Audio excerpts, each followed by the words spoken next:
புதிய இந்தியா அணு ஆயுத அச்சுறுத்தல்களுக்கு அஞ்சாது என பிரதமர் மோடி தெரிவித்துள்ளார்.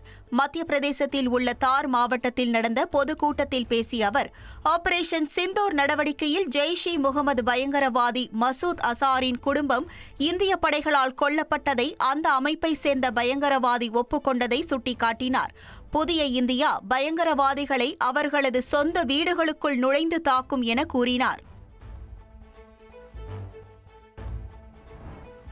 கரூரில் திமுக முப்பெரும் விழாவில் கலந்து கொள்ள வந்த முதலமைச்சர் ஸ்டாலினுக்கு உற்சாக வரவேற்பு அளிக்கப்பட்டுள்ளது. அண்ணா பிறந்த நாள், பெரியார் பிறந்த நாள், திமுக தொடங்கப்பட்ட நாள் ஆகியவற்றை கொண்டாடும் வகையில் கரூர் கோடாங்கிப்பட்டியில் திமுக முப்பெரும் விழா நடைபெறுகிறது. சுமார் 50 ஏக்கர் பரப்பளவில் பிரம்மாண்டமாக நடைபெறும் இவ்விழாவுக்கு துறந்த வாகனத்தில் தொண்டர்களை நோக்கி கையசைத்தபடி வந்த முதல்வர் ஸ்டாலினுக்கு பட்டாசு வெடித்தும் ஆரவாரம் எழுப்பியும் கட்சித் தொண்டர்கள் உற்சாக வரவேற்பு அளித்தனர்.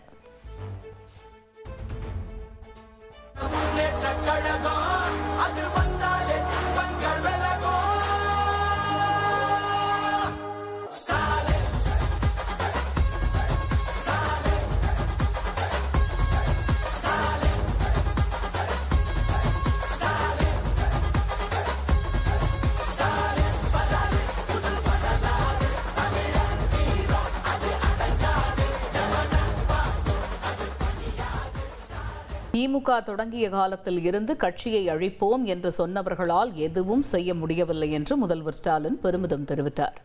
கரூரில் நடைபெற்ற திமுக முப்பெரும் விழாவில் பேசிய அவர், திமுகவுக்கு மாற்று என்று சொல்பவர்கள் எதை மாற்றப் போகிறார்கள் என்றும் கேள்வி எழுப்பினார்.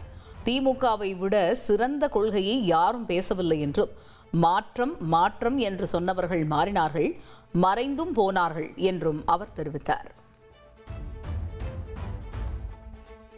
இந்தியாவிலேயே முதல் முறையாக ஒரு மாநில கட்சி ஆட்சியை பிடிச்ச வரலாறு உருவாக்கணுங்க. நாம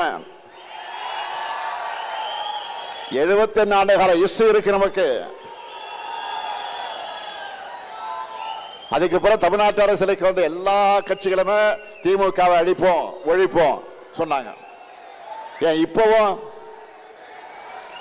சில பேர் பேசிக்கிட்டு இருக்காங்களே, இப்பவும் திமுகவுக்கு நாங்க தான் மாற்றணும் பேசுறாங்க. என்ன மாத்த போறாங்க?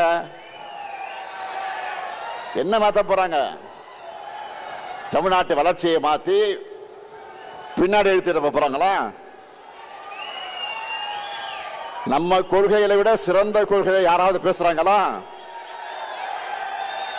மாற்றம் மாற்றம் என்று சொன்ன எல்லாரும் மாறினாங்க, மறைஞ்சு போனாங்க. ஆனா திமுக மட்டும் மாறல, தமிழ்நாட்டு மக்கள் மனசிலிருந்து என்றைக்கும் மறையல. இதுதான் தமிழ்நாடு பாலிடிக்ஸ். ஆயுத பூஜை, தீபாவளி பண்டிகையை முன்னிட்டு சென்னையிலிருந்து தென் மாவட்டங்களுக்கு 6 வாராந்திர சிறப்பு ரயில்கள் இயக்கப்பட உள்ளன. இதற்கான அறிவிப்பை வெளியிட்டுள்ள தெற்கு ரயில்வே நிர்வாகம் இந்த சிறப்பு ரயில்களுக்கான முன்பதிவும் தொடங்கியதாக தெரிவித்துள்ளது. நாகர்கோவில் தாம்பரம் இடையே இரு மார்க்கத்திலும் வருகிற 28ஆம் தேதி முதல் அக்டோபர் 27ஆம் தேதி வரை வாராந்திர சிறப்பு ரயில்கள் இயக்கப்பட உள்ளன. சென்னை சென்ட்ரல், கோவை போத்தனூர் இடையே வருகிற 25ஆம் தேதி முதல் அக்டோபர் 25ஆம் தேதி வரை இரு மார்க்கத்தில் சிறப்பு ரயில் இயக்கப்படுகிறது. இதேபோல் சென்ட்ரல், தென்காசி, செங்கோட்டை, எழும்பூர், திருநெல்வேலி, எழும்பூர், தூத்துக்குடி இடையே வாரந்தோறும் சிறப்பு ரயில்கள் இயக்கப்படும் என அறிவிக்கப்பட்டுள்ளது. சென்னை அருகே 2000 ஏக்கரில் புதிய சர்வதேச நகரம் அமைப்பதற்கான மாஸ்டர் பிளான் தயாரிக்க டிக்கோ நிறுவனம் டெண்டர் கோரியுள்ளது. நகர அமைப்பு வல்லுநர்களின் கருத்தை ஏற்று முதற்கட்டமாக காஞ்சிபுரம் மாவட்டம் மதுராந்தகத்தில் குளோபல் சிட்டி அமையவுள்ளது. தகவல் தொழில்நுட்ப பூங்காக்கள், நிதிநுட்ப வணிக மண்டலங்கள், ஆராய்ச்சி மற்றும் மேம்பாட்டு மையங்கள், வங்கி மற்றும் காப்பீட்டு நிறுவனங்கள், வணிக வளாகங்கள், அரசு மற்றும் தனியார் துறையின் மூலம் கல்வி மற்றும் சுகாதார சேவைகள், பொழுதுபோக்கு சேவைகள் குளோபல் சிட்டி இடம்பெறும் என தமிழக அரசு தெரிவித்துள்ளது. தமிழக வெற்றிக் கழகத்தின் தலைவர் விஜய் வரும் 20ஆம் தேதி திருவாரூர், நாகப்பட்டினம் ஆகிய மாவட்டங்களில் அரசியல் சுற்றுப்பயணம் மேற்கொள்ள உள்ள நிலையில் ஏற்பாடுகள் குறித்து கட்சி நிர்வாகிகளுடன் ஆலோசனை நடத்தினார். பனையூரில் உள்ள தலைமை அலுவலகத்தில் நடைபெற்ற இந்த கூட்டத்தில் இதுவரை மேற்கொள்ளப்பட்ட ஏற்பாடுகள் குறித்து நிர்வாகிகளிடம் அவர் கேட்டறிந்தார். உரிய நேரத்தில் குறிப்பிட்ட இடத்திற்கு சென்றடைவதற்கும், காவல்துறையின் அனுமதி பெறுவது உள்ளிட்ட பாதுகாப்பு நடைமுறைகளை முறையாக பின்பற்றவும் தேவையான நடவடிக்கைகளை எடுக்குமாறு நிர்வாகிகளுக்கு அவர் அறிவுறுத்தினார். வாக்களிப்பதை எளிமையாக்கும் முயற்சியாக மின்னணு வாக்குப்பதிவு எந்திரங்களில் வேட்பாளர்களின் வண்ண புகைப்படங்கள் இடம்பெறும் என்று தேர்தல் ஆணையம் அறிவித்துள்ளது.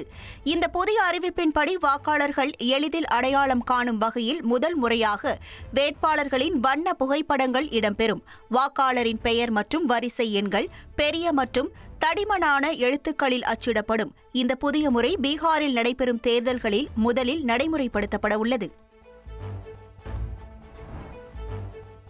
கர்நாடகாவில் உள்ள SBI வங்கியில் ஊழியர்களை கட்டி போட்டுவிட்டு 20 கோடி ரூபாய் மதிப்புள்ள தங்க நகைகள் மற்றும் 1 கோடி ரூபாய் ரொக்கம் கொள்ளையடிக்கப்பட்ட சம்பவம் அதிர்ச்சியை ஏற்படுத்தியது.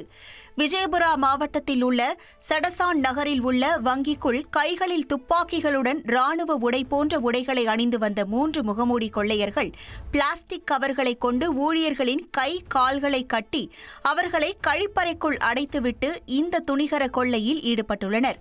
கொள்ளையடித்துவிட்டு அவர்கள் மகாராஷ்டிராவில் உள்ள பந்தர்பூர் நோக்கி காரில் தப்பி சென்ற நிலையில் இது தொடர்பான CCTV காட்சிகளை கைப்பற்றி கர்நாடகா மற்றும் மகாராஷ்டிரா போலீசார் தீவிர தேடுதல் வேட்டையில் ஈடுபட்டு வருகின்றனர். உத்தரப்பிரதேசத்தில் எவ்வித தூண்டுதலும் இன்றி ஒரு தெருநாய் 2வது முறை கடித்தால் அந்த நாய்க்கு ஆயுள் தண்டனை விதிக்கப்படும் என்று தெரிவிக்கப்பட்டுள்ளது. ஒருவரை எவ்வித தூண்டலும் இன்றி ஒரு நாய் முதல் தடவை கடித்துவிட்டால் அந்த நாயை 10 நாட்களுக்கு விலங்குகள் நல மையத்தில் வைத்து கருத்தடை செய்துவிட்டு பிறகு மீண்டும் அதன் இருப்பிடத்தில் அதனை விடுவிக்க வேண்டும் என்று உத்தரவிடப்பட்டுள்ளது. 2வது முறையும் மீண்டும் எவ்வித தூண்டுதலும் இன்றி அந்த நாய் ஒருவரை கடித்தால் அந்த நாய் அதன் வாழ்நாள் முழுவதும் விலங்குகள் நல மையத்திலேயே வைக்கப்படும் என்று தெரிவிக்கப்பட்டுள்ளது. ஒருவேளை இந்த நாயை யாரேனும் தத்தெடுத்துக் கொள்ள விரும்பினால் அவர்கள் தங்கள் வாழ்நாள் முழுவதும் அதனை தெருவில் கைவிடாமல் வளர்க்க வேண்டும் என்றும் உத்தரவிடப்பட்டுள்ளது.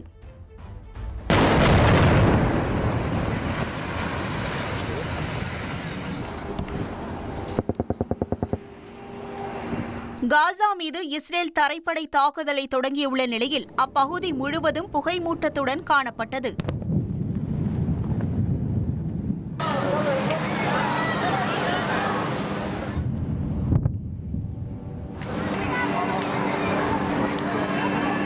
இன்னும் 3000 ஹமாஸ் போராளிகள் அங்கு இருப்பதாக இஸ்ரேல் கூறி வருகிறது. இந்த நிலையில் காசா நகரத்திற்குள் நகர்ந்து வரும் இஸ்ரேல் படைகளால் காசாவிலிருந்து மக்கள் தெற்கு நோக்கி நகர்ந்து வருகின்றனர்.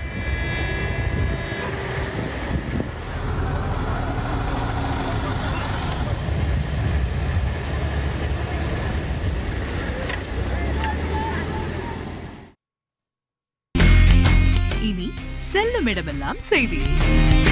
தந்தி டிவியின் வாட்ஸ்அப் சேனலை ஃபாலோ பண்ணினா செல்ல இருக்கும் இடமெல்லாம் செய்தி. இதோ QR கோட் இப்பவே ஸ்கேன் பண்ணுங்க, ஃபாலோ பண்ணுங்க.